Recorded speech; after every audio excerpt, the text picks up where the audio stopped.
ચિત્ત પ્રકાશિત કરે. અહીં જ્ઞાન યજ્ઞ સૌ કરે, ચિત્તનું વિશ્વ વિકાસિત કરે. શબ્દ પ્રકાશે, અર્થ ઉજાશે. શબ્દ પ્રકાશે, અર્થ ઉજાશે. તર્ક મર્મના સહજ વિકાસે. જ્ઞાનામૃત નિર્ઝરે, અર્ઘ્ય સૌ સત્યદેવને ધરે. ધન્ય ગુર્જરીની શુભ દ્રષ્ટિ, વિશ્વકોશની એવી સૃષ્ટિ. તમસ તાપ સંહરે, અંતરે સુખ સમજણનું ઠરે. રેવા જળશી શક્તિદાયિની, સત્ય સમુદા મુક્તિદાયિની. વિશ્વ વિહાર જ કરે, શીલ સત્વ સંભરે. ગુર્જરી વિશ્વરૂપને વરે. ગુર્જરી વિશ્વરૂપને વરે. ગુર્જરી વિશ્વરૂપને વરે.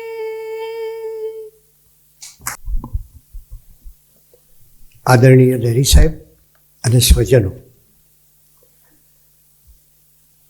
કેટલીક વ્યક્તિઓ એવી હોય છે કે જેની ઉપસ્થિતિ અને એની વિદાય એ હંમેશા યાદ રહે છે. નંદુભાઈ શુક્લ, જેમની સ્મૃતિમાં આપણે આ વ્યાખ્યાનમાળાનું આયોજન કર્યું છે, એ એક અર્થમાં કહીએ તો ગુજરાતનું હરતું ફરતું શિક્ષણ તીર્થ હતા. એમણે નવા નવા અભ્યાસક્રમોનું આયોજન કર્યું. નવજીવન સ્કૂલ ચલાવે પણ સાથોસાથ એકે એક વિદ્યાર્થીની ચિંતા કરે. સ્કૂલ ચાલુ થાય એટલે દરેક ઓરડામાં જઈ અને વિદ્યાર્થીઓના નખ જુએ, એમના કપડાં જુએ, એમની વાળ ઓળવાની રીત પર વાત કરે. અને કપડાં જૂના હોય કે સાંધેલા હોય તો ચાલે, પણ ગંદા હોય સહેજે ન ચાલે એવી એમની એક રીત હતી. રાયખડ વિસ્તારમાં આ સ્કૂલ, અને રાયખડ એટલે એવી એક ત્રિભેટે આવેલો વિસ્તાર કે એમાં ખ્રિસ્તી ધર્મ પાળનારા પણ મળે. રાયખડમાં આપણે જાણીએ છીએ જમાલપુરના મુસ્લિમો પણ ત્યાં આવે, અને માંડવીની પોળના હિન્દુ ભાઈઓ પણ ત્યાં એમના પુત્રોને ભણવા માટે મોકલતા. એટલે એક અર્થમાં કહીએ તો ત્રણ ધર્મોનું એક મિલન સ્થાન હતું. એની વિશેષતા એ હતી કે અમદાવાદમાં કોઈ કોમી રમખાણ થાય કે અમદાવાદમાં કોઈ હુલ્લડ ક્યાંક થાય, પણ આ સ્કૂલ હંમેશા ચાલુ રહી. એટલે એક સંવાદિતા એ એમણે પોતાના વિદ્યાર્થીઓમાં અને પોતાના સમયના લોકોમાં ગોઠવી હતી. એક શિક્ષક તેના વર્ગખંડમાં બીડી પીતા હશે બહાર નીકળ્યા પછી, એટલે એમણે કહ્યું કે ક્યાં તમે બીડી છોડો, નહીં તો સ્કૂલ છોડો. અને એમણે સ્કૂલ છોડી દીધી. એટલે આવા એક નિશ્ચિત આમ મક્કમ વ્યક્તિ, અને એટલે જ એ હંમેશા શિક્ષણને બદલે કેળવણી શબ્દ વાપરતા. અને કેળવણીને માટે એમ કહેતા કે કેળવણી શબ્દમાં શિક્ષણમાં તો એકલી શિક્ષાનો જ સમાવેશ થાય છે, પણ કેળવણીમાં ત્રણ પાસાઓનો સમાવેશ થાય છે. એક છે સંસ્કાર, બીજું છે વિદ્યા પ્રાપ્તિ, અને ત્રીજું છે અનુશાસન એટલે કે શિસ્ત. એટલે સંસ્કાર આપણે ત્યાં જરૂરી છે એમ હંમેશા એ કહેતા. કોઈ પણ કામ હોય, એ લક્ષ્મીનું કામ હોય કે પછી વિદ્યાનું કામ હોય, અને એ દ્વારા એમને એક ચરિત્ર ઘડતરનું કામ કરેલું. વિદ્યાના વિષયમાં ક્યાંય એમને ધર્મ કે જાતિનો ભેદ નહીં જોયો. અને એ સમયે જ્યારે વિજ્ઞાનના શિક્ષણમાં માત્ર ફિઝિક્સ અને કેમેસ્ટ્રી હતા, એ સમયે એમણે એમની સ્કૂલમાં ઝુઓલોજી, બોટની, એસ્ટ્રોનોમી અને જીઓલોજી એમ 4 વિષયો વધારે દાખલ કર્યા હતા. એથી વધારે એ સમયે વિજ્ઞાનને દૈનિક જીવનમાં કઈ રીતે જોડી શકાય એનો એમણે વિચાર કર્યો. ટીચર્સ ટ્રેનિંગનું ઘણું મોટું કામ એમણે એમના સમયમાં કર્યું. 2006-07માં એમની જન્મ શતાબ્દી ઉજવાઈ. એ સમયે અહીંયા વિશ્વકોશમાં જ એનું આયોજન થયું હતું, અને એક ગ્રંથ પણ એમના વિશેનો અમે પ્રગટ કર્યો હતો. એ સમયે એક સેમિનાર પણ ગોઠવ્યો હતો, જેમાં લગભગ 100 જેટલા કેળવણીકારોએ એ સેમિનારમાં ભાગ લીધો હતો. Micro management of the classroom એ સેમિનારનો વિષય હતો. એમના પુત્ર શિલીનભાઈ શુક્લ, જેની સાથે વિશ્વકોશને ગાઢ નાતો હતો. એમ કહીએ કે એ એક અમારી સાથે એટલા એકરૂપ થઈ ગયેલા, અમારા કામમાં એકરૂપ થઈ ગયેલા કે પોતે કેન્સર હોસ્પિટલના ડાયરેક્ટર હતા એક સમયે, અને આવી વ્યક્તિએ પણ હંમેશા વિશ્વકોશને હંમેશા અગ્રિમતા આપી. વિશ્વકોશના અધિકરણો, ખાસ કરીને મેડિકલ સાયન્સને માટે અમારી પાસે કોઈ નહોતું. એ સમયે એમણે અમને આ વિશ્વકોશને વિજ્ઞાનના અધિકરણો માટે, મેડિકલ સાયન્સના અધિકરણો માટે મદદ કરી. અને એટલી મદદ કરી કે કોઈને સોંપે, કોઈ ડેન્ટિસ્ટ હોય એમને સોંપે, કોઈ બીજા હાર્ટના સ્પેશિયાલિસ્ટ હોય, પાછું એનું ફોલોઅપ કરે, એ લઈ આવે, લઈને એનું પરામર્શન કરે અને પછી વિશ્વકોશમાં એ પ્રગટ થાય. એટલે એક ગણતરી એમ કહું તો 2300 પૃષ્ઠની સંખ્યા જેટલું લખાણ વિશ્વકોશના ગ્રંથોમાં એમનું મળે છે. 16 લાખ શબ્દો એ એમની નજર હેઠળથી તૈયાર થયેલું લખાણ છે. એટલે કે 10% લખાણ, આ વિશ્વકોશના 26 ગ્રંથોનું 10% લખાણ એ ડૉક્ટર શિલીન શુક્લએ કર્યું છે.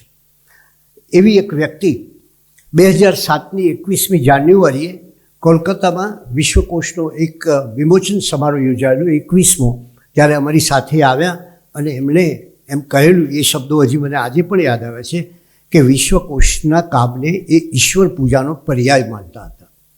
આવી વ્યક્તિ એમણે જે સહયોગ આપ્યો વિશ્વકોશને, અને એમાંથી આ વ્યાખ્યાનમાળા મેં શરૂ કરી.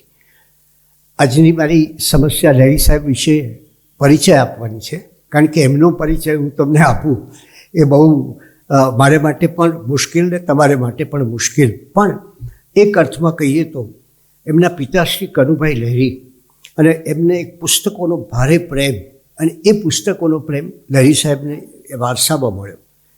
એ જ રીતે એમના પિતાની એક ઈચ્છા હતી કે લહેરી સાહેબ પોતે એક ઇન્ડિયન એડમિનિસ્ટ્રેટિવ સર્વિસમાં જાય, અને એને માટે એમણે ઘણી મુશ્કેલી સહન કરી.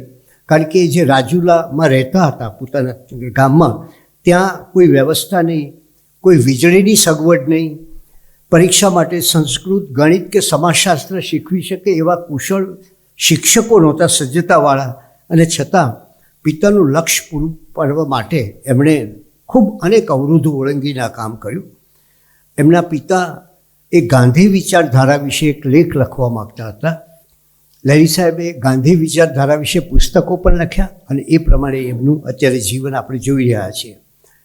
એમણે 2014માં રંગે ચંગે રાજુલા એ પોતાના ગામ વિશે એક સરસ મજાનું પુસ્તક આપણને આપ્યું, અને એમાં પોતે એ ગામમાં બાળપણમાં જે વિતાવેલા પ્રસંગો છે એની વાત કરી.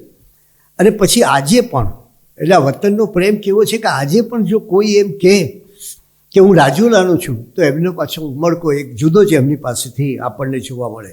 સેન્ટ ઝેવિયર્સ કોલેજ અને ગવર્મેન્ટ લો કોલેજમાંથી એમણે ડિગ્રી હાંસલ કરી.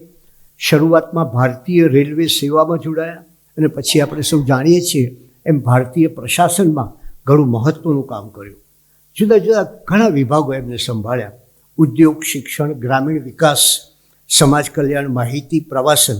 અને પછી આપણે જાણીએ છીએ કે એમની પાસે એક આવડત અને એક ક્ષમતા એ કે કોઈ પણ સંસ્થા હોય એમાં નવી સંજીવની મૂકી શકે.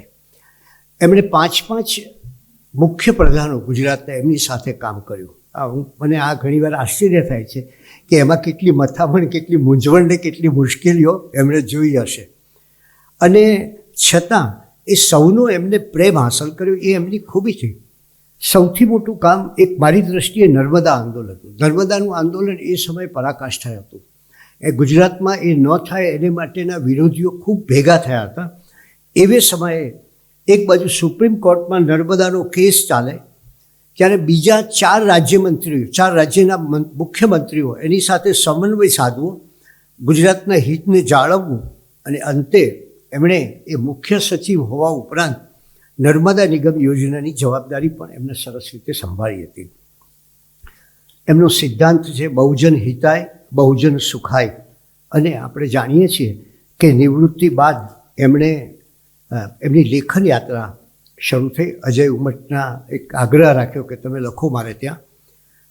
એમણે સોમનાથ તીર્થ એને એક નવું રૂપ આપ્યું. આપણે સૌ જાણીએ છીએ સદવિચાર પરિવાર, એને એ પરિવારને આખા એટલો વ્યાપક બનાવ્યો કે આપણે કલ્પના ન કરીએ. આમ પિતા પ્રત્યેનો આદર, ગાંધી વિચાર પ્રત્યેની ચાહના, ગુજરાતનું હિત જાળવવા માટેની તમન્ના, દરેક જગ્યાએ પહેલાં ગુજરાતનું હિત એમના કામમાં જોયું છે. અને સત્યનિષ્ઠ કાર્ય પદ્ધતિ અને યોગીને પણ દુર્લભ એવો સેવા ધર્મ, આ બધી બાબતો એમના જીવનમાં જોવા મળે છે. અમારે માટે પણ એક સવિશેષ આનંદનો અવસર એ છે કે એ ગુજરાત વિશ્વકોશ ટ્રસ્ટના ટ્રસ્ટી છે અને અમારા પ્રત્યેક જે કંઈ મુશ્કેલીઓ આવે, જે કોઈ પ્રશ્નો હોય, ત્યારે એમનું માર્ગદર્શન એ અમારે માટે અમૂલ્ય બને છે. આજે સાર્ધ શતાબ્દીએ આપણે સરદાર પટેલને યાદ કરીને એમની પાસેથી થોડી વાત સાંભળીએ. આપ સૌનો આભાર.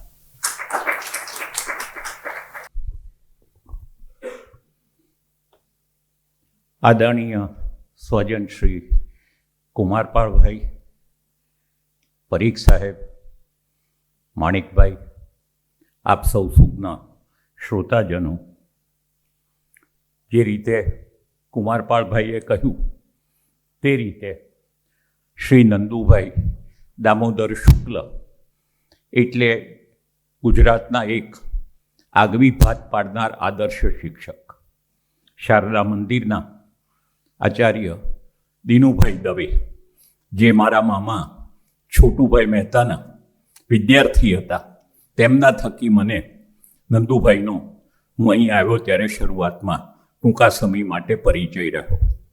એમની શાળામાંથી મારા પરિવારનો, મારા ભત્રીજાનો દીકરો ખૂબ સારા બોર્ડની રેન્ક સાથે પાસ થયો.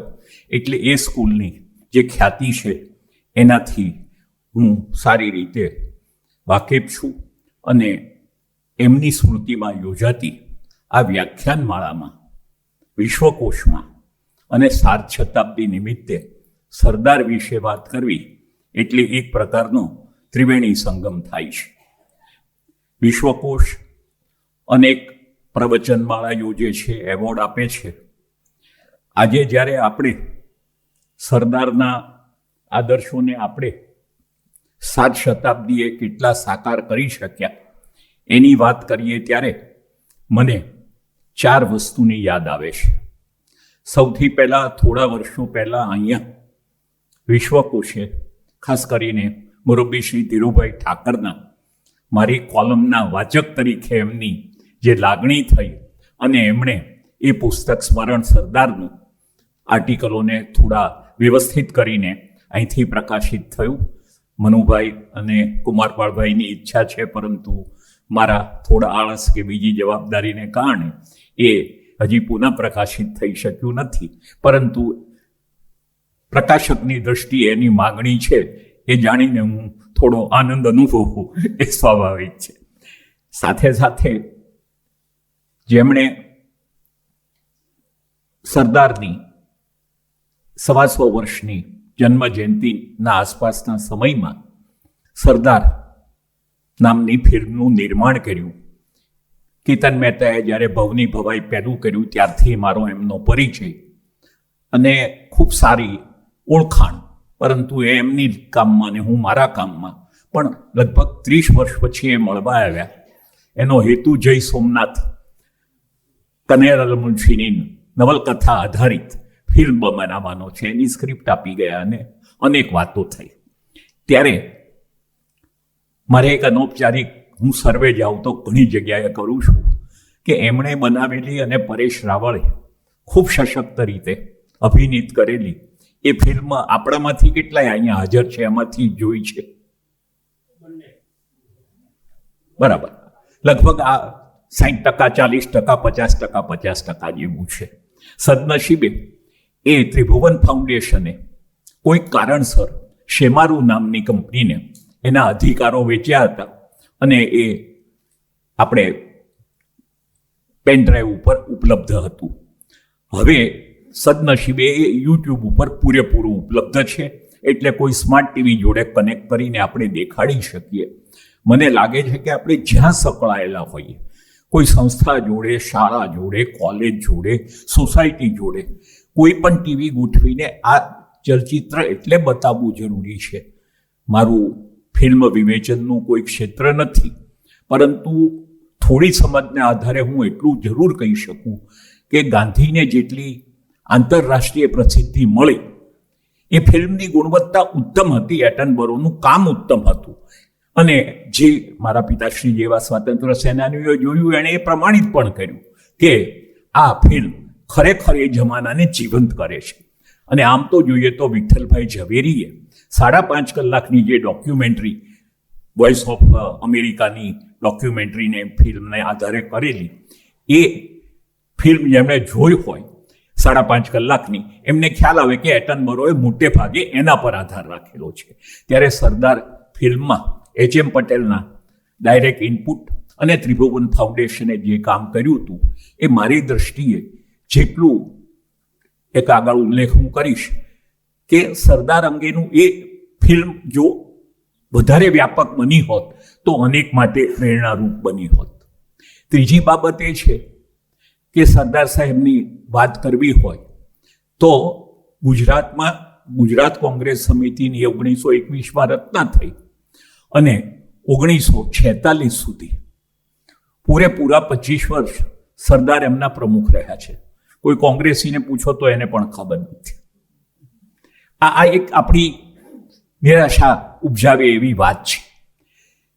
અને જેમણે એમની જોડે કામ કરેલું એવા અનેક લોકો સાથે મારે બાળપણથી પરિચય રહ્યો, અને આપણે એ કહી શકીએ કે બારડોલીમાં રહેતા ઉત્તમ કાકા હોય કે રવિશંકર મહારાજ હોય, છગનલાલ જોશી હોય, અનેક નામો હું લઈ શકું કે જેમણે સરદાર સાથે ખૂબ નજીકથી કામ કરેલું, અને એ સૌના અનુભવ અને વાતો આપણે સાંભળીએ ત્યારે આપણને એમ લાગે કે આપણા વચ્ચે એક અદ્ભુત વ્યક્તિત્વ હતું જેને આપણે ઇતિહાસમાં કે આપણા સમાજ જીવનમાં ન્યાય આપી શક્યા નથી. અને ચોથી વાત મને એ લાગે કે ગાંધી સરદારમાંથી ગાંધીજી વિશે એક અપપ્રચારનો દોર શરૂ થયો છે. એનો હેતુ વિચારધારા હોય કે અન્ય હોય તે આપણે જાણતા નથી, પરંતુ સરદાર સામે આંગળી ચીંધવી મુશ્કેલ બને છે. ગાંધી સરદારને જુદા પાડવામાં જેને સફળતા મેળવી છે એને માટે મને સૌથી દુનિયાનું આશ્ચર્ય થાય.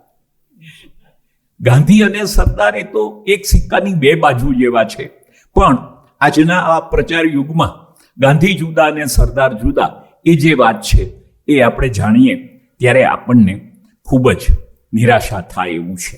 પરંતુ એ બધી નિરાશાની વાત છોડીને આજે જ્યારે આપણે 7 શતાબ્દીએ મળ્યા છીએ ત્યારે ગુજરાત વિશ્વકોશમાં સરદાર સાહેબને નમ્ર અંજલિ આપવાનો અવસર આપવા માટે હું ડૉક્ટર કુમારપાળભાઈનો અંગત રીતે આભારી છું. સરદાર સાહેબની સાચી ઓળખ તો ગાંધી માર્ગના સૌથી આદર્શ અને અડીખમ પ્રવાસીની છે. મહાત્મા ગાંધીનો અક્ષરદેહ 100 ગ્રંથો, 1001 પાના એટલે 1,00,000 પાનામાં એમનો અક્ષરદેહ ફેલાયેલો છે. સરદાર સાહેબે લખ્યું તો સાવ ઓછું, બોલ્યા પણ પ્રમાણમાં ઓછું, પરંતુ એમણે કામો અનેક કર્યા. એનો જો આપણે ઇતિહાસ જાણીએ તો આપણને ખાતરી થાય કે કર્મઠ વ્યક્તિ કેવી હોય, અને કર્મઠ વ્યક્તિ સાથે એનો દ્રઢ સંકલ્પ, એની વિચારની સ્પષ્ટતા, એમની કામ કરવાની પદ્ધતિ એ વિશે આપણે આગળ ઉલ્લેખ કરીશું. સરદાર સાહેબના 75 વર્ષના જીવનને આપણે 2 ભાગમાં વહેંચી શકીએ. ગાંધીજી જોડે જોડાયા એમાંથી મોટા ભાગના લોકો એના 20 કે 30ના દાયકામાં જોડાયા હતા. સરદાર ખૂબ પાકટ વયે 1917માં ગોધરાની રાજકીય પરિષદ પછી સરદાર જ્યારે જોડાયા ત્યારે એમની ઉંમર 42 વર્ષ હતી. ગુજરાતના એ રાજકીય પરિષદમાં ઇન્દુલાલ યાજ્ઞિક મુખ્ય મંત્રી હતા અને સહમંત્રીમાં સરદાર વલ્લભભાઈ પટેલ હતા. એ ઇન્દુલાલ યાજ્ઞિક અને સરદારના સંબંધની પણ એક જુદી જ કહાણી છે. આપણે ઇન્દુલાલ યાજ્ઞિકને તો મહાગુજરાતના પહેલા તરીકે ઓળખીએ છીએ, પણ એનું જે ભાતીગળ વ્યક્તિત્વ, એ સિનેમાનું નિર્માણ હોય કે અનેક પ્રકારની પ્રવૃત્તિ હોય, એ એમણે જે કરી તેમાં સરદારનો ભાગ આપણે જો જોઈ શકીએ તો આપણને આશ્ચર્ય થાય કે આ બે અલગ અલગ વ્યક્તિત્વ પણ કઈ રીતે એ લોકોએ સાથે કામ કર્યું છે. જે સરદારમાં પરિવર્તન આવ્યું ગોધરા રાજકીય પરિષદ પછી, એ એના શબ્દોમાં કહેવું હોય તો આ એક એવી વ્યક્તિ છે, ગાંધીજી વિશે એમણે કહ્યું કે જે સરકારના ગુણગાનનો વિરોધ કરે છે, દર વખતે વફાદારીના સોગંદ લેવાની ના પાડે છે, સ્થાનિક અથવા માતૃભાષામાં બોલવાનો આગ્રહ રાખે છે, રાજકારણમાં કિસાનો, મજદૂરો અને ગામડાના માણસોને જાગૃત કરી જોડવા માટે પ્રયત્નશીલ છે. આ માણસની વાણી, વિચાર અને વર્તનમાં એક વાક્યતા છે. તેમને માર્ગે જ ચાલવાથી દેશ સ્વતંત્ર થશે એની મને ખાતરી થઈ છે. પણ ગાંધીજીએ વલ્લભભાઈને ગોધરામાં શાંતિથી મળ્યા જોયા ત્યારે એમની છાપ કંઈ અલગ હતી. ગાંધીજીએ કહ્યું, વલ્લભભાઈ ગોધરામાં મળ્યા ત્યારે ખૂબ અતડા દેખાતા હતા. મારી સૂચના મુજબ તેઓ કામ કરશે કે નહીં તેની મને વિમર્શણ હતી. વલ્લભભાઈને તાત્કાલિક રાજકારણમાં જે બંને વલણો પ્રવર્તતા હતા કે અરજીઓ કરવી, માંગણીઓ કરવી અને બોમ્બ ફોડવા, એ બંનેમાંથી એકે વાત પસંદ નહોતી. એટલે એમને સત્યાગ્રહની વાતમાં રસ પડ્યો. એ ખેડા સત્યાગ્રહમાં જોડાયા ત્યારે એમણે કહ્યું કે સત્યાગ્રહમાં એ ફક્ત જોડાયા નહોતા, એમણે એમના જીવનને દેશ સેવા માટે ગાંધીજીના માધ્યમથી અર્પણ કરવાનો સંકલ્પ કરેલો. એટલે કહેલું કે ક્ષણિક આવેશમાં આવીને નહીં પણ પુખ્ત વિચારણાને અંતે મેં મારી જિંદગી દેશ સેવા માટે ગાંધીજીને સમર્પિત કરી હતી. ભારતના 1917 થી 1947 30 વર્ષના ઇતિહાસમાં જો કોઈ બે વ્યક્તિ, એક જોડીએ સૌથી વધારે પ્રદાન કર્યું હોય તો કોઈ પણ રીતે તમે ઇતિહાસને મૂલવી લો, એ ગાંધી અને સરદારની જોડી છે, જેને માટે આપણે ગુજરાતી તરીકે એક આગવું ગૌરવ અનુભવી શકીએ. મહાત્મા ગાંધીજીના નિધન બાદ એક એવો પ્રસંગ બન્યો કે સરદારના સન્માન માટે મુંબઈમાં કોઈ સમારોહ યોજાયો હતો અને ખુશામત કરવી ઘણાને ફાવતી હોય છે, તો કોઈકે સરદારની ખુશામત કરતા કહ્યું કે સરદારે તો ગાંધીજી કરતાં પણ વધારે મહાન કાર્યો કર્યા છે. સરદાર તબિયતને કારણે આંખ મીચીને સાંભળતા હતા, પરંતુ પ્રવચન કરવા ઊભા થયા ત્યારે એમણે એટલું કહ્યું કે આ ખુશામત કરવા જેવી નથી. તમે મારી સરખામણી ગાંધીજી સાથે કરી એ તદ્દન અયોગ્ય છે. ગાંધીજીની શક્તિનો 1% મારામાં હોત તો મેં જે કામો કર્યા છે તેના કરતાં 1000 ગણા કામો કર્યા હોત. તમે તો જાણો છો કે હું ગાંધીજી સાથે જોડાયો ત્યારે મારી વકીલાત ખૂબ સારી ચાલતી હતી, મારી આવક પણ ખૂબ હતી. મારી પાસે અમદાવાદમાં સૌથી વધારે વૈભવી ફર્નિચર હતું, એવું કોઈ પાસે નહોતું. સાંજે પત્તા રમવા અને વૈભવી પાશ્ચાત્ય જીવનશૈલી માટે હું અમદાવાદમાં જાણીતો હતો. હું સફળ બેરિસ્ટર હતો. મારું કામ ધમધુકાર ચાલતું હતું અને ઠાઠમાઠથી રહેતો હતો. ત્યારે ગાંધી માર્ગે ચાલવાનું મેં નક્કી કર્યું. ત્યારે શું કર્યું? મેં મનથી એક એવો યજ્ઞ કર્યો કે મારા તમામ, જેમાં તમામ મહત્વાકાંક્ષાઓ, મારા સઘળા સંબંધો અને તમામ વસ્તુઓ મેં પૂરેપૂરી હોમી દીધી. જેને આપણે કહીએ કે સંપૂર્ણ ત્યાગની વાત, કે જે એમણે આ જીવન પાળી પણ બતાવી. એ સરદારે કદી કોઈ પણ જગ્યાએ સાદગી કે ત્યાગને છોડ્યા નહીં. એ એમની ખૂબ મોટી વિશેષતા છે. સત્તામાં આવ્યા હોય કે એમની પાસે ધન ભેગું કરવાની કોઈ મુશ્કેલી નહોતી, એમ છતાં એમણે એકદમ જે માર્ગ ગાંધીજીએ અપનાવેલો એવો જ ચુસ્ત માર્ગ એમણે અપનાવ્યો. અને સાથે સાથે એમણે કહ્યું કે તમને એમ લાગતું હોય કે મેં આવું કેમ કર્યું, તો હું કોઈ ભોળો કે સરળ માણસ હતો એવું તમે માનશો નહીં કે હું એક પોતળી ધારી પાછળ મારું સગળું છોડીને ચાલી નીકળું. પણ મને જ્યારે ખાતરી થઈ કે આ જ માર્ગે સાચી દેશ સેવા થઈ શકશે, ત્યારે મેં બધું છોડીને આ કામ કર્યું છે. અને ગાંધીજી વિશે એમણે એમ કહ્યું કે ગાંધીજીની નિકટ રહીને જેમણે વર્ષો સુધી કામ કર્યું હોય તેને જ ગાંધીજીની સાચી શક્તિનો અંદાજ આવે. તેમનામાં લોકોના આત્માને સ્પર્શવા માટેના તમામ ગુણો હતા. તેમનામાં લોકોને પ્રભાવિત કરી શકવાની એક આગવી શક્તિ હતી, જે શબ્દોથી નહીં પણ પોતાના જીવન અને વર્તનથી પ્રભાવિત કરી શકતા હતા. લોકો એમના શબ્દોને જીવનમાં ઉતારી અને દેશ સેવાને માર્ગે બધું છોડીને ચાલી નીકળતા હતા.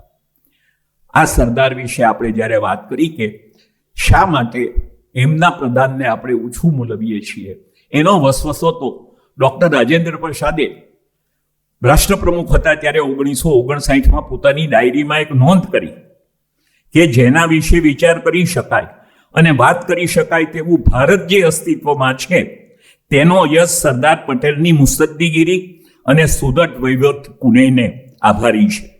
છતાં આપણે આ બાબતમાં તેમની ઉપેક્ષા શા માટે કરી રહ્યા છે?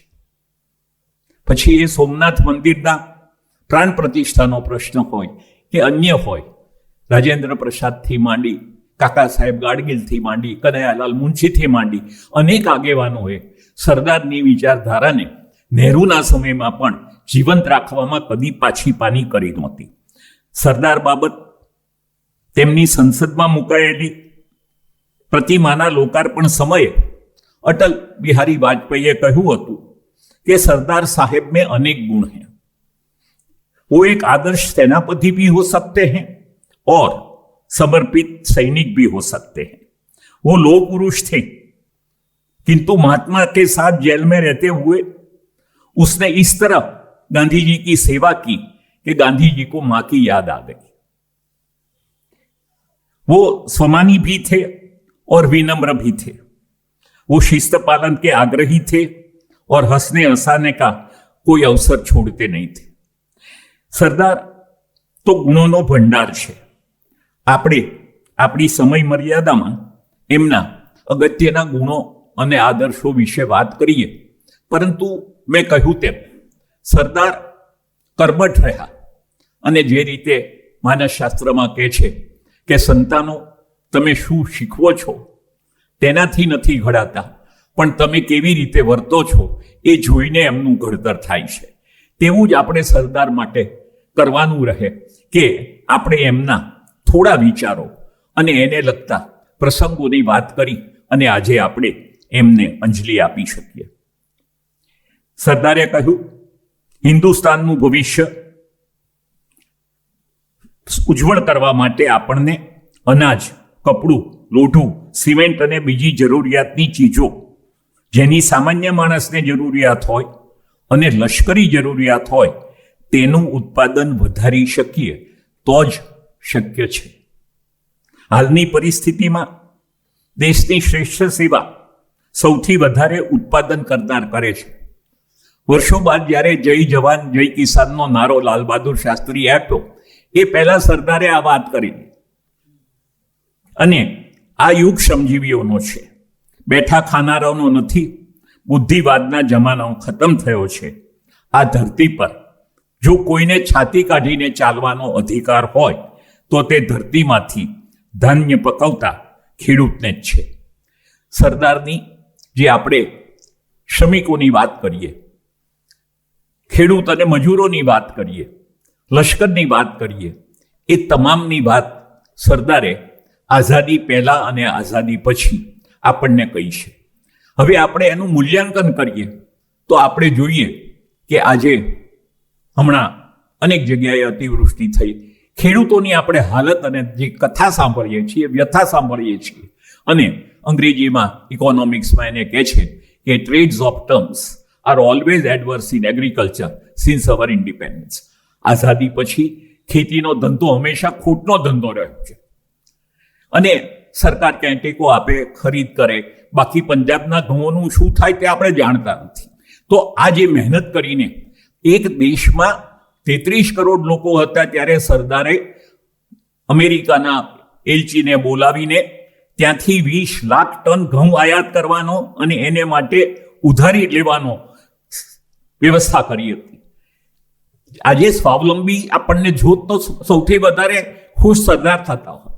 આપણે 145 કરોડની સૌથી વધારે વસ્તી ધરાવતો દેશ જ્યારે સ્વાવલંબી બન્યો છે ત્યારે એનો ખેડૂત કેમ દુઃખી રહે એ પ્રશ્ન સરદાર ઉકેલી દે. એમાં આપણે કદાચ 7-8 માર્ક લઈએ, પરંતુ ખેડૂતોની પરિસ્થિતિ જ્યાં સુધી ન સુધરે ત્યાં સુધી ધરતીપુત્ર એવા સરદારને આપણે એમનો જે આદર્શ હતો, એમની જે ખેડૂતી માટેની કલ્પના હતી એના અને ઉત્પાદન માટે શ્રમિકો માટેની જે હતી એ આપણને યાદ આવે છે. બીજું, એમણે જે ત્યાગની વાત કરી, માણસની સામે મોજ મજા અને ત્યાગ એ બે વચ્ચે પસંદગી કરવાની આવે ત્યારે વિચારપૂર્વક બધું છોડીને ત્યાગ સ્વીકારે તો તેમણે તપ કર્યું છે, બલિદાન આપ્યું છે તેમ કહેવાય. ભોગ આપ્યા પછી અંતરમાં તેની ઝંખના રહે તો તે ભોગ નકામો બની જશે. વિશ્વાસ રાખીને આળસ છોડી દો, વહેમો ફગાવી દો, ડર છોડી કુસંતનો ત્યાગ કરો, કાયરતા ખંખેરી નાખો, હિંમત રાખો, બહાદુર બનો.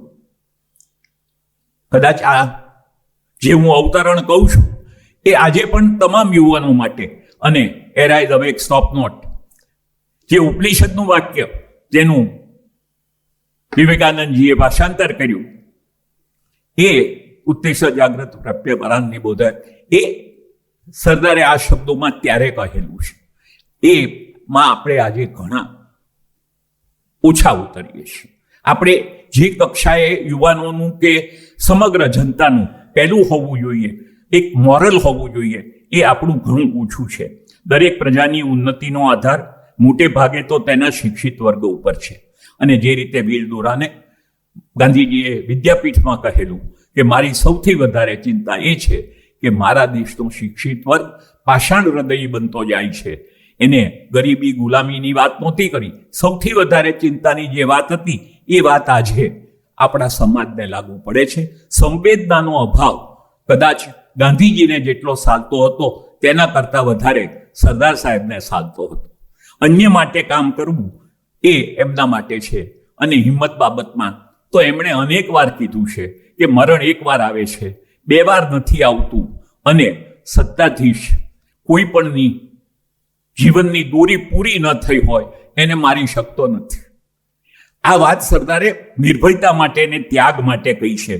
અને જ્યારે એમણે જોયું કે અનેક લોકોને અસંતોષ હોય છે, આઝાદી પછી પણ હતો, અનેક લોકોએ હિજરત કરેલી, અનેક લોકો દુઃખી હતા, ત્યારે સરદારે કહેલું કે ચારે તરફ જગતમાં દુઃખ છે, દુઃખ સિવાય કશું નજરે નથી પડતું. સૌ સંપ અને સંતોષથી રહીએ તો જગતમાં કોઈને દુઃખ ન રહે. આ વાત સરદારે જે કરી એ સામાજિક સમરસતા શબ્દ આજે આપણે વાપરીએ છીએ એ વાત છે. જો સૌ સંપત્તિ અને એકબીજાને સહાયભૂત, અન્ય રીતે સહાયભૂત થાય તો દેશમાંથી દુઃખ નિવારી શકાય.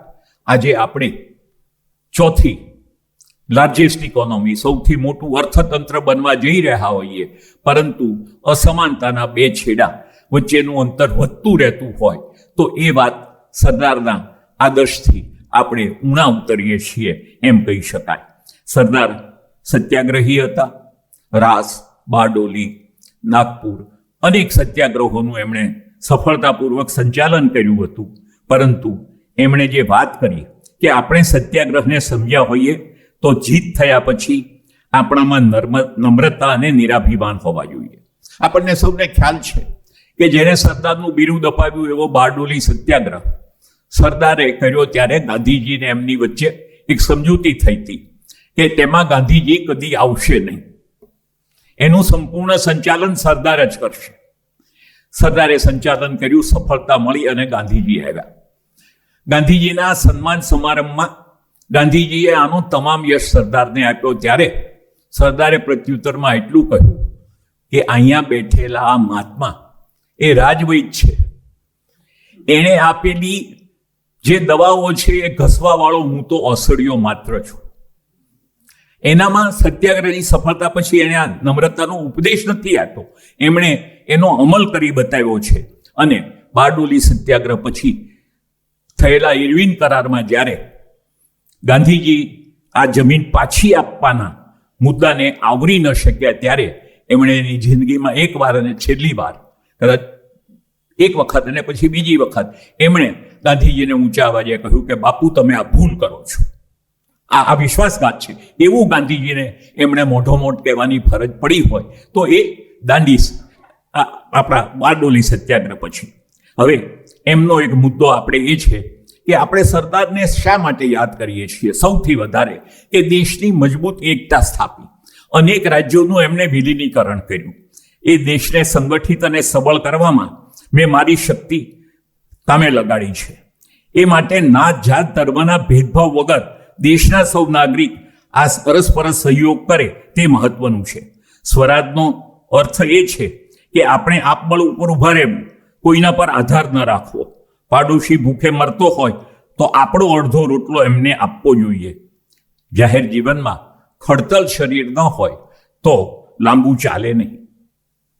આ વાત સરદારે જે કરી, એકતાની વાત કરી, સમર્પણની વાત કરી, સંવેદનાની વાત કરી, એ વાતનો સારાંશ એટલો જ છે કે જે એમણે અગાઉ બારડોલી સત્યાગ્રહ વખતે એમના પ્રવચનોમાં ઘણી વાર કહ્યું હતું કે કોઈ પણ જુલ્મ કરનારની સત્તાનો અંત લાવવો હોય તો આપણે ડર તજવો જોઈએ, આપણે સમર્પણ કરવું જોઈએ, અને એક વખત એ કરીએ તો આપણને અચૂક સફળતા મળે છે.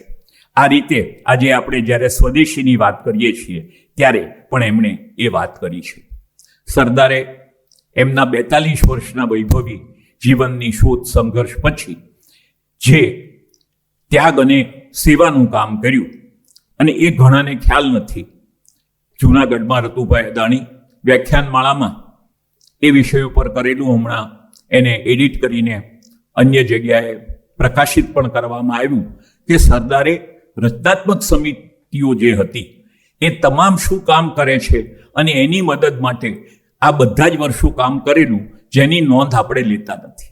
ગુજરાતમાં કોઈ પણ રચનાત્મક પ્રવૃત્તિ કરતી સંસ્થાને સરદારે પોતે ટેકો આપેલો.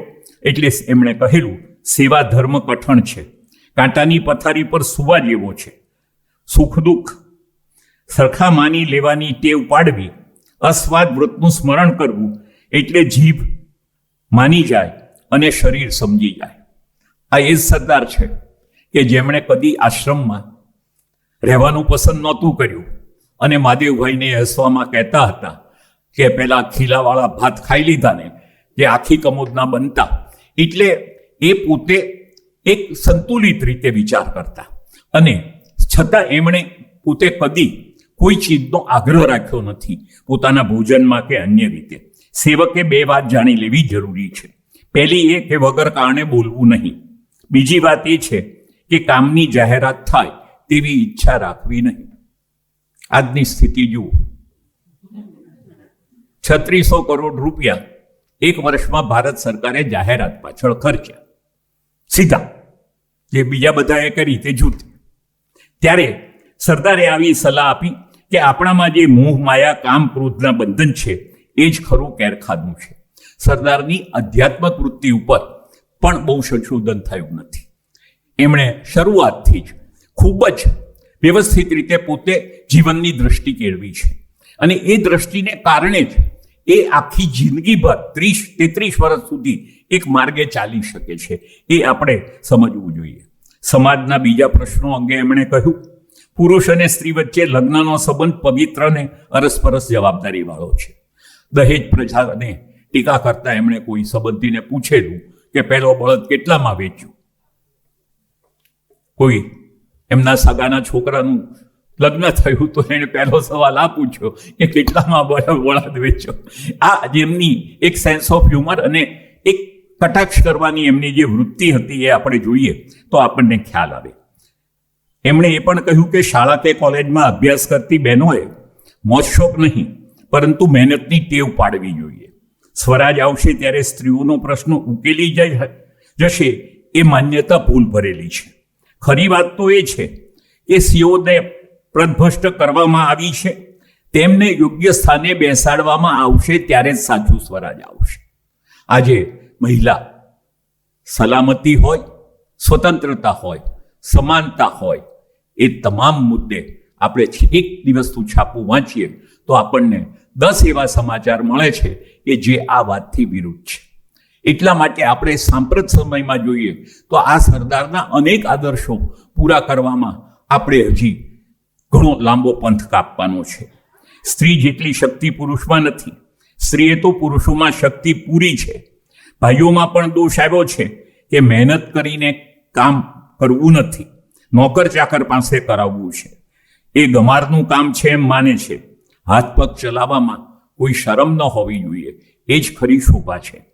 આ પોતે આજે આપણે જે ડિગ્નિટી ઓફ લેબરની વાત કરીએ છીએ, શ્રમની ગરિમા જાળવવા માટે સરદારે આ વાત કરી હતી અને પોતે પોતાના શરીરથી થયું ત્યાં સુધી કોઈની મદદ લીધા વગર જીવવું એ એમનામાં એક મોટો ગુણ રહ્યો હતો.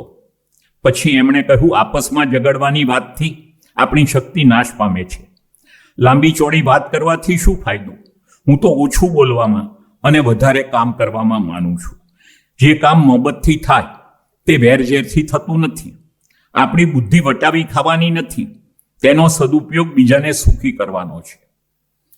જીવન પ્રત્યેના વલણ અંગે સરદારના જે વિચારો સ્પષ્ટ હતા એનો આજે સમાજ અનાદર કરી રહ્યો છે, ઉપેક્ષા કરી રહ્યો છે.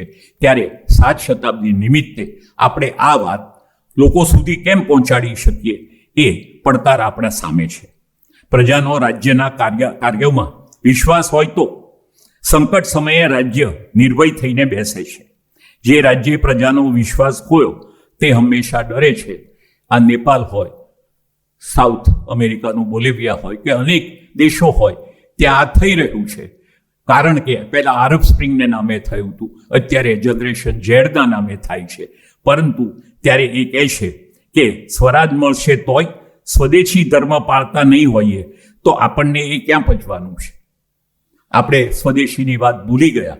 એ વાત અમેરિકાએ જ્યારે ટેરિફની કરી ત્યારે આપણને સૌને યાદ આવે છે. પણ સરદારે કહેલું કે સ્વરાજના સાચા ફળો પામવા હોય અને પચાવવું હોય તો સ્વદેશી વિના બીજો આરો નથી.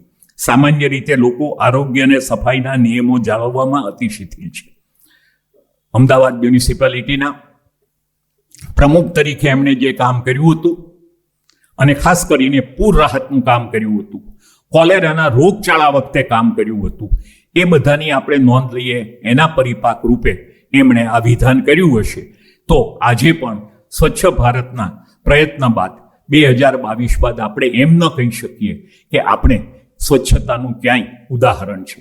ઇન્દોર કે સુરત કે અમદાવાદ અમુક નંબર મેળવે, પરંતુ સમગ્ર જનતા આ બાબતમાં જાગૃત થાય એ વાત આપણે કરીએ તો કદાચ સરદારને ખૂબ આનંદ અને સંતોષ થાય. સત્તાધીશોની સત્તા તેમના મૃત્યુ સાથે સમાપ્ત થઈ જાય છે. મહાન દેશભક્તોની સત્તા હકીકતમાં એમના મૃત્યુ પછી શરૂ થાય છે. આજે અનેક તાનાશાહો આવ્યા. સાલાજારે વર્ષો સુધી ડિક્ટેટરશીપ કરી, સ્ટાલિને કરી, પરંતુ કાળક્રમે સૌ ગયા. પરંતુ પ્રજાનો જે કામ હતું તે છે. સરદારે એક સલાહ આપેલી કે અસ્પૃશ્યતા હિન્દુ ધર્મનું કલંક છે. એ ધર્મના બાને ચાલતો ઢોંગ છે, એને આપણે નાબૂદ કરી છૂટકો. આની જોગવાઈ બંધારણમાં કરવામાં આવી.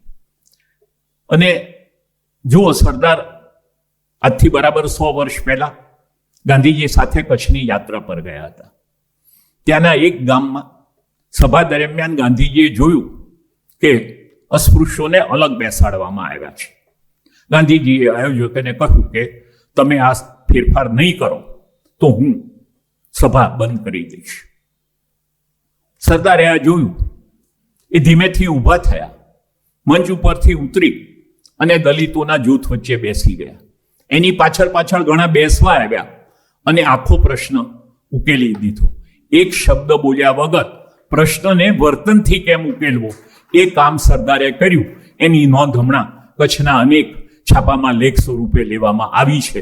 એ દર્શાવે છે કે ફક્ત વાત કરવાથી કે કાયદો કરવાથી. સરદારે કહ્યું છે કે એનાથી કોઈ સમાજનો સુધારો નથી થતો. એ તો પહેલા આપણા મનમાં થવો જોઈએ, આપણને એની ખાતરી થવી જોઈએ, ત્યારે આપણે એ સુધારો કરી શકીએ છીએ. અને એમણે એક આશા કરેલી કે મને આશા છે કે હિન્દુસ્તાનમાં ગાંધીજીના ઘણા શિષ્યો જાગશે, જેમણે એમના દર્શન નહીં કર્યા હોય, જેમણે તેમના શરીરને પણ નહીં જોયું હોય, એ એમના મંત્રોની ઉપાસના કરી દેશે. અને આ પવિત્ર ભૂમિમાં એવો તો કોઈ જાગશે જ. આજે સામાન્ય માણસને આપણે પૂછીએ તો એ આ સરદારનું અવતરણ કહે છે કે કોઈક એવો પાકે કે જે યુગને પલટી શકે. અને એ બાબતમાં એમણે ગાંધીજી અંગેનું મૂલ્યાંકન ખૂબ જ રસપ્રદ છે. અને એમણે ગાંધીજી જોડે બીજી વખત જે મતભેદ થયો એ 55 કરોડ રૂપિયા પાકિસ્તાનને આપવા કે નહીં. દેખીતી રીતે, વ્યવહારની રીતે સરદાર સાચા છે કે ભાઈ આપણા દુશ્મનની કરતો હોય, આપણને પરેશાન કરતો હોય, એને પૈસા આપીએ નહીં, આપણી વિરુદ્ધ વાપરે. ત્યારે ગાંધીજીનું કહેવું એમ છે કે તમને મેં 30 વર્ષ ઘડ્યા છે, મેં તમને શું જ્ઞાન આપ્યું છે કે નૈતિકતાનો કોઈ પર્યાય નથી. આ ભાઈ ભાગ છે. આપણને 110 કરોડ મળ્યા, એને 55 કરોડ મળ્યા. ચૂકવવામાં વિલંબ કર્યો અને એને અડપલું કર્યું, પરંતુ આપણે નૈતિક રીતે એ પૈસા રોકી શકીએ નહીં, કારણ કે આપણે એને આપવાનું વચન આપ્યું છે, રઘુકુલ રીતિ સદા ચલી. આ વિશે એમના વચ્ચે મતભેદ થાય છે. અને ગાંધીજી ઉપવાસ કરે છે, કોમી એકતા માટે કરે છે, વગેરે વગેરે. અને આખી કેબિનેટ જ્યારે એના પલંગ પાસે આવીને બેસે છે ત્યારે એ કશું કહેતા નથી. એકલા સરદાર સામે જોઈને એટલું કહે છે કે વલ્લભભાઈ, તમે એ જ છો. અને સરદારની આંખમાંથી અશ્રુની ધારા વહે છે. સરદાર કહે છે કે એ કેમ હું કરીશ. કારણ શું છે કે આની વિશે હું તમને એક બીજો મારો અનુભવ કહું. 1987માં ગુજરાત પેવેલિયનના સ્ટોલમાં જર્મન દેશ ભાગીદાર હતો. એ નવો એક થયેલો 89-90માં બર્લિન વોલ તૂટેલી, અને એના એમ્બેસેડર આવ્યા. પછી અમે એને ચા પાણી માટે બેસાડ્યા. એ એમ્બેસેડર નરસિંહભાઈને કહે, honourable CM, I am very happy that you are from Gujarat, land of Gandhi. એણે એક વાર કીધું, એણે બીજી વાર કીધું, ત્રીજી વાર કીધું. એટલે મને થયું કે આ જર્મન માણસ છે, કટાક્ષમાં તો નથી કહેતો ને. એટલે મેં એને ધીરેથી કીધું, મેં કીધું, your excellency, why you are so happy that we are from Gujarat.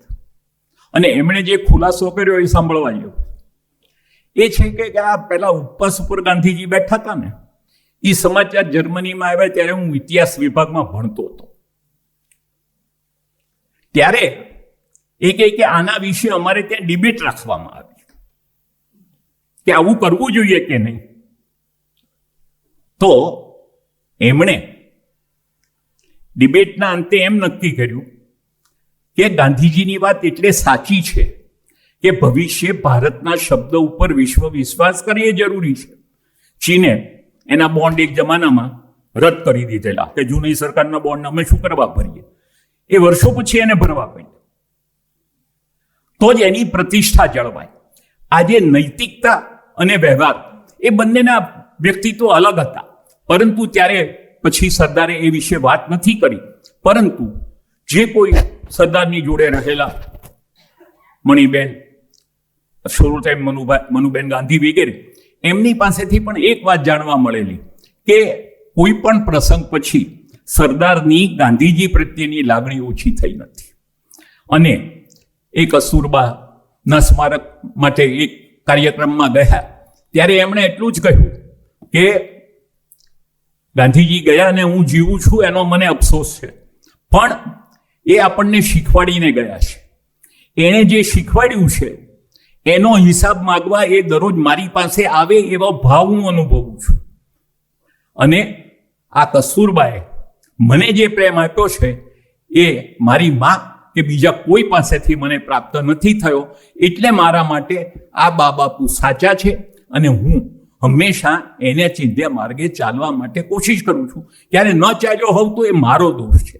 અને એમને જ્યારે લોકો પટશિષ્ય કહેતા ત્યારે એ કહેતા કે ગાંધીજીના પટશિષ્યો અનેક છે, જેને પટશિષ્ય થવું હોય એ થાય, મારામાં એ થવાની લાયકાત નથી એ હું જાણું છું. આ એક નમ્રતા નથી, આ કન્વિક્શન છે, આ એને પોતે કરેલી પ્રતિબદ્ધતા છે.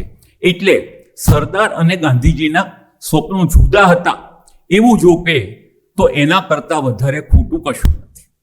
હકીકતમાં બંનેનો જીવન પ્રત્યેનો અભિગમ, બંનેની આધ્યાત્મિકતા, બંનેની પ્રતિબદ્ધતા, બંનેની સંવેદના એક સ્તર ઉપર ચાલે છે. અને એ સ્તર ઉપર ચલાવવા માટે આપણે સૌએ જીવનમાં મોટા પરિવર્તનો કરવા પડે, અનેક લોકોએ કરવા પડે. અને એ પરિવર્તનો ન થાય ત્યાં સુધી ગાંધી અને સરદારની આપણે ખૂબ દુહાઈ દઈએ છીએ. ગુજરાત માટે ગૌરવરૂપ છે. કદાચ આપણે નશાબંધી દૂર કરીએ એની તકલીફ નથી, પરંતુ એના નૈતિક મૂલ્યોને આપણે ક્યાં પાળીએ છીએ એ પ્રશ્ન આજે પાયામાં છે. કમનસીબે અને મારે ત્યાં આઈએએસના 2-3 ગ્રુપો ચાલે છે, એમાં પણ આ અપપ્રચારે 2-3 વ્યક્તિ સિવાય બધાને કન્વિન્સ કર્યા છે કે આ ગાંધીજીને કારણે જ પાકિસ્તાન બન્યું. ગાંધીજી મુસ્લિમ તરફી હતા. 1942નું હિંદ છોડોનું પ્રવચન આજે પણ ગૂગલ ઉપર અવેલેબલ છે, વાંચીએ તો ખબર પડે કે એમણે જે મુસલમાનોને સાવ વાત સ્પષ્ટ કરેલી એટલે કોઈએ નથી કરી. પરંતુ એમનામાં માનવતાનો ગુણ હતો. એ ઇસ્લામની જે રેડિકલ બાબતો છે એના પ્રત્યે ઉપેક્ષા રાખીને પણ આ થઈ શકે. કોઈકે કહ્યું કે વેદ ઈશ્વર સર્જિત છે, ત્યારે એમણે કહ્યું કે જો હું વેદ ઈશ્વર સર્જિત કહું તો પછી કુરાન અને બાઇબલને લોકો ઈશ્વર સર્જિત કહેશે. કોઈ ગ્રંથ ઈશ્વર સર્જિત નથી. તમામ ગ્રંથોમાં ભૂલ છે અને એ સુધારવા માટે આપણે બુદ્ધે જે કહેલું એ જ આત્મદીપો ભવ, આપણે આપણી બુદ્ધિનો ઉપયોગ કરવાનો છે. સરદારે તો એક એવી રીતે અનુયાયી તરીકે, સિપાહી તરીકે કામ કર્યું કે લોકો એને અંધભક્ત કહેતા હતા. પરંતુ રાજાજીએ જે એમના ખાસ મિત્ર અને ગાંધીજીના વેવાય એવા રાજાજીએ બહુ સરસ વાત કરી કે ગાંધીજીના ગમે તેટલા અંધભક્તો હોય, એક જ દેખીતો ભક્ત છે એ સરદાર. કારણ કે આપણને એક વસ્તુ જાણવા નથી મળતી. વર્ષો પહેલા સરદાર સ્મારકમાં 3-4 જણાની પેનલ સાથે ચર્ચા થતી, એટલે ગાંધીજીએ સરદારને અન્યાય કર્યો. અન્યાય સહન કરે એને સરદાર ન કહેવાય. એ અન્યાય સહન ન કરે, એને ન્યાય લાગ્યો હશે તો જ એ સ્વીકારે.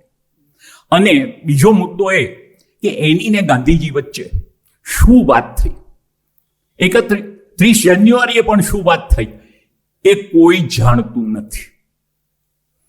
ગાંધી અને નહેરુ વચ્ચે થયેલી વાતોનો રેફરન્સ ફક્ત મહાદેવ દેસાઈની ડાયરીના જેલમાંથી મળે છે કે અમુક પત્રોમાંથી મળે છે. એ એમનું પેલું આપણે જાણતા નથી. અને મારા વક્તવ્યને સમાપ્ત કરતી વખતે હું એક નાનો પ્રસંગ યાદ કરું.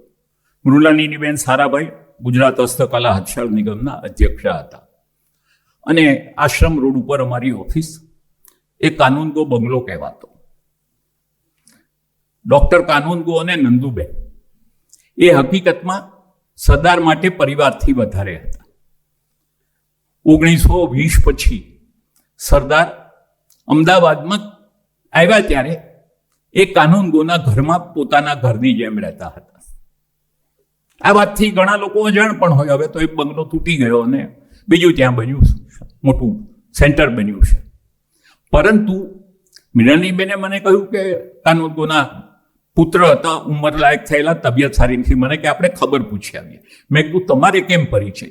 તો કે જ્યારે સરદાર અહીંયા આવતા ત્યારે એને ઇડલી ઢોસા ભાવતા, તો કાનૂનગો મને ફોન કરે કે તમે આવીને ઘેરે ઇડલી ઢોસા બનાવી દો. સરદાર સંબંધ જાળવવામાં કેટલા હતા કે એમણે ડોક્ટર કાનૂનગો ગુજરી ગયા એટલે નંદુબેનને શું લખ્યું કે નંદુબેન ખૂબ જ બીમાર હતા, રીબાતા હતા, એ છૂટે એવું આપણે સૌ ઈચ્છતા હતા. હવે તમે એકલા છો, તમને અનુકૂળતા ન લાગે તો મારે ત્યાં રહેવા આવશો. નંદુબેન પણ થોડા પછી ગુજરી ગયા. તો સરદાર એને શું કહે છે એના દીકરાને કે તારા માતા પિતા એક પછી એક ગયા, એનો અફસોસ અને શોક હોય, પરંતુ એમના માટે, મારા માટે તો સ્વજનથી વધારે જે હતા એવા જાય એટલે મને કેટલું દુઃખ થાય એ હું શબ્દોમાં નહીં વર્ણવી શકું. અત્યારે તને સાંત્વના આપું અને કામ હોય તો કે એટલું એમનું અંગત જીવન કે જેની જોડે ઓતપ્રોત થઈ ગયા એવા અનેક લોકોના જીવનને એમણે પ્રભાવિત કર્યું. અને ગુજરાતમાં એક આખી પેઢી એવી હતી કે જેનું ઘડતર કરવામાં સૌથી વધારે ફાળો ગાંધી વિચારનો પણ સરદારના માર્ગદર્શન. આ બધાને મુશ્કેલી પડે. તરવડા નામના ગામમાં અમરેલી જિલ્લાના રતુભાઈ અદાણીએ ચમારનું કામ ચાલુ કર્યું. ગામમાં કોઈ ખાવા પીવાનું આપે નહીં, ગામ આખાએ બહિષ્કાર કર્યો. છગનલાલ જોશી ત્યાં તપાસ કરવા ગયા અને ખબર પડી કે આ તો બહુ મુશ્કેલીમાં છે. સરદારે પોતાના ખાતામાં કંઈક 232 રૂપિયા હતા, એમાંથી 200 રૂપિયા મોકલી આપ્યા કે પછી વધારે સગવડ થાય તો હું મદદ કરું છું. આવા અનેક લોકોને સરદારે અનેક સમયે મદદ કરેલી હતી. સરદારની ઉદારતાની વાત કરીએ, સરદારની સંબંધો સાચવવાની વાત કરીએ તો પણ આપણે સમાજમાં એની પાસેથી ઘણું શીખવાનું છે. આજે મને વિશ્વકોશમાં સરદાર વિશે એક જુદા પ્રકારની એમના વિચારોની અને આદર્શોની વાત કરવાનો અવસર મળ્યો.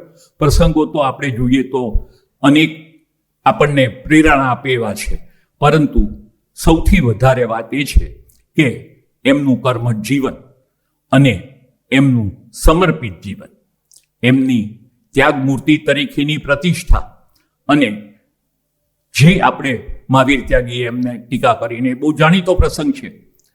અને પોતે હર હંમેશ માટે એક દ્રઢ સંકલ્પ સાથે દેશ સેવા સિવાય કશું જ જિંદગીમાં ન કરવું એની સાથે એ ચાલ્યા અને ગાંધીજીના અડીખમ સેનાપતિ રહ્યા. ગઈકાલે જ મને એક સિનિયર પત્રકાર મળવા આવ્યા. એમણે મને એક વોટ્સઅપ બતાવ્યો.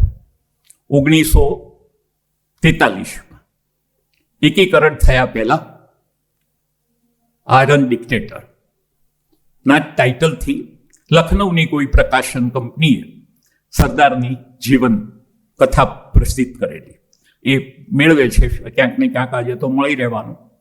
એ પુસ્તકમાં જે કહેવામાં આવ્યું છે કે એનું સબટાઇટલ એ છે કે Gandhi most competent and strict commander.